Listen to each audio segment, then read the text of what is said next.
Hello,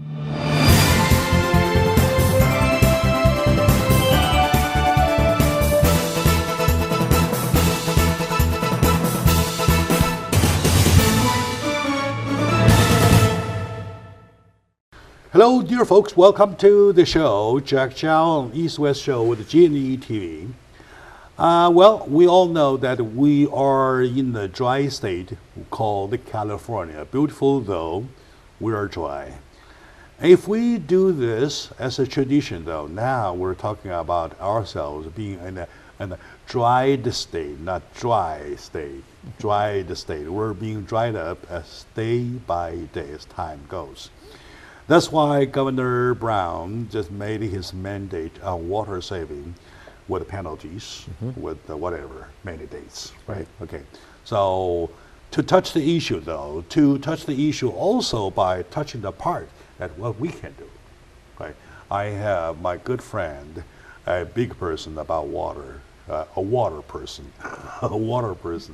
Mr. Kenneth Manning. He is the executive director of Water Quality Authorities. Correct. So, Ken, welcome to the show. Thank you. It's nice to be back. Yeah. Last time you were on the show, it was also a summertime. Correct. Almost a year. We're talking about a very dry situation. Now we're drier, right?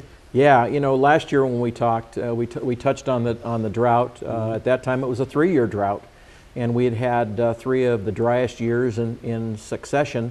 And so we were talking about some of the things that could happen if we continued to have the drought, and here we are 4 years, you know, into now the 4th year. I see. And not only is this year bad, it's worse than the last 3 years. In other words, we predicted something could happen. Yes. Or is happening. Yeah, last year when we were here, we talked about what might happen in the state of California if, in fact, this drought continued for another year. And what you're seeing is, as a matter of fact, what we talked about a year ago. We talked about mandatory rationing. We talked about all of these different things that the state would have to do statewide, not just in Southern California. So all of these things are starting to take place, and they're unfolding just as we discussed a year ago. Sure. You know, my dear audience, water is different from any other issue. If you're talking about who runs for the next presidency, you might not say, "No, I'm interested." You might not say. You might also say, "Well, I don't care." Right? Okay. Now, in terms of water, though, unless someday we talk about oxygen, we're talking about water. You can't simply say, "I don't care." You do care. You have to care because it is your water. And 75% of my body is water. That's right. And probably in your case, 70 or whatever. So majority of your body weight is water. So we need water. So now, talking about water though, there's always a same situation like we talk about the market. We all talk about the supply and demand. Correct. Okay. Yeah. What is our supply and demand situation as the overall picture though? I know that you brought me some Yeah, I've got some graphics, right? and I'll give these to you so you can show them to the audience when this broadcasts. But the situation depends on where you are in the state of California. Now, we in Southern California, remember, we have been in a situation where we knew we didn't have enough water for literally 100 years now. And we've been working on bringing water into Southern California from a lot of different regions, from Northern California, Mono Lake, the Colorado River. We even have some desalinization going on at the coast. So there's a lot of different places where we get water. Plus we get the natural water that falls in our watershed and gets into our aquifers and we're able to use. Like our rains, which we seldom have. Correct, and there has been few this last year. But all of that adds to our portfolio of places where we receive water. Now in Southern California, because we have been proactive in finding and storing water for the last literally 20-25 years, we are in a very good situation compared to much of the rest of the state. So we have water underground in our aquifers. We have some water in storage throughout the state. We've got reservoirs that are fairly full, and so the precautions that we're taking right now in terms of cutting back in Southern California is because we need to make sure that those reservoirs and those areas we have water continue to work for us for the end of this year. Remember, we're just beginning the dry season now. Yeah. So remember that it's got to last now for about the next 8-9 months. And so we're just being very cautious about what we do with that, because we could end up with another dry year again next year. Yeah, how about a 5th year, year 5? Yeah, we get into year 6, right? Yeah, we get into 5th year, and then there's some drastic things that are going to have to happen. So to describe it by, say, to apply some kind of percentage, if we take what we need as 100%, right, and consider what we have as the shortage, so versus that, how much percent we have so far as versus to the 100% we need? Well, we've got enough water right now in storage and available to Southern Californians to last through this year and probably into the year after that if we continue with this drought. Sure. The problem is that other parts of the state don't have those resources available to them, and so they're going to be drawing upon the Colorado River and the State Water Project water more than we will in Southern California. As a matter of fact, the Metropolitan Water District of Southern California is meeting right now as we speak, and they're deciding what kind of rationing they're going to put on customers in the Metropolitan Water District, which is about 20 million people in Southern California get their imported water from the Metropolitan Water District. So everybody right now is thinking about, okay, we've got to get through the next 9 months. And then what happens if it's dry for that next winter? And then we got to get through another 9 months after that. What are we going to do?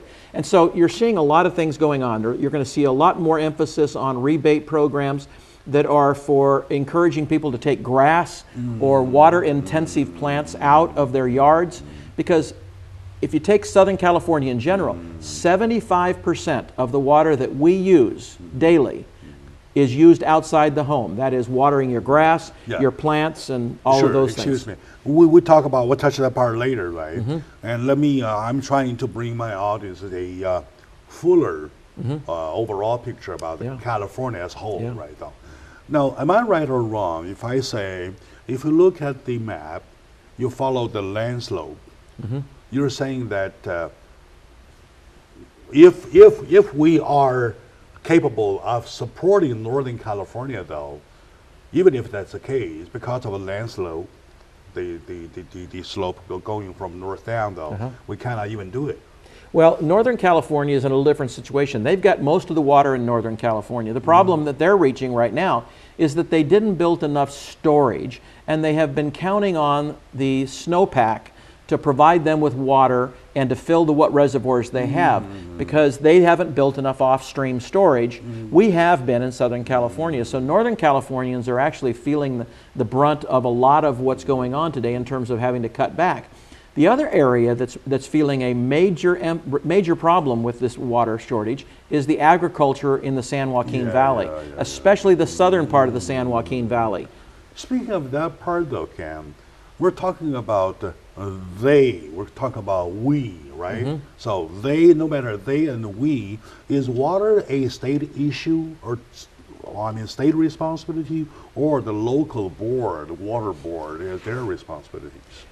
Water is a statewide issue, but it's left for management at the local level. I see. So we manage our resources locally, where we can make decisions based upon what we need and what we have available.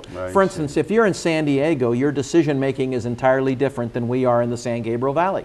San Diego has no groundwater, so they have to import all of their water from the Colorado River, and then they treat it. So that's the reason why they're building a large desal plant, because they need additional water.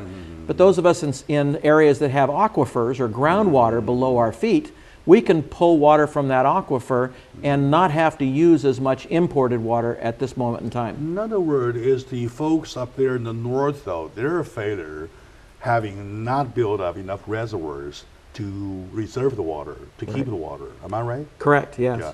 And have they realized that already? Yeah, they have, and they're trying to figure out ways that they can maximize their water.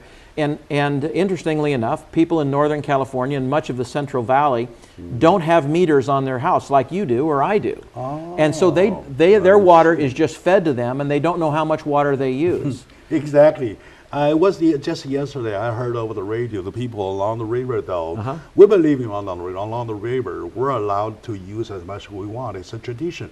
You guys can't take it away. Correct. So, and concept is built right there, Yes. right? They don't care. Now is time they do have to care. That's true. They, Right, so they do have supply. to care. And what the governor said is that we have to cut back 25% statewide. So we have to cut back here in the San Gabriel Valley. Is that too late to It's, cut? it's or never what? too it's never too Never late. too late? It's never too late for us to move. I wish he'd have made the statement 6 months ago before the drought started in the 4th year. But the fact is that we need to do it now. He was thinking about that maybe we'll have a good winter and that we won't have to do that. right, okay. And that's the thing is we could have a really good winter this next winter, but we'll be right back here in this drought, in a drought situation within the next 3 to 4 years again. Even if we have a wet year or two, we're going to be back here again. This is more the new normal. exactly. We're going to be living. For instance, in the last 10 years in California, 7 of those 10 years have been average or below. Last year, we're at 5% of normal. So we are way below this year compared to what we would normally be. But 7 out of the last 10 years have been below normal. And if you look back over a long period of time, I'm talking 1,200 years, looking at the tree rings, California has gone through at least 2 what they call mega droughts. I'm talking centuries-long droughts. Mega drought. And we've been through at least 2 of those, maybe more, that have gone on for centuries. So we have to think about the fact that the new normal is going to be dry. And we have to plan for that. And we have to look at how we're making decisions about how we use water based on the fact that we're going to have continuous dry weather. All right. My dear audience, today we're talking about our water issue.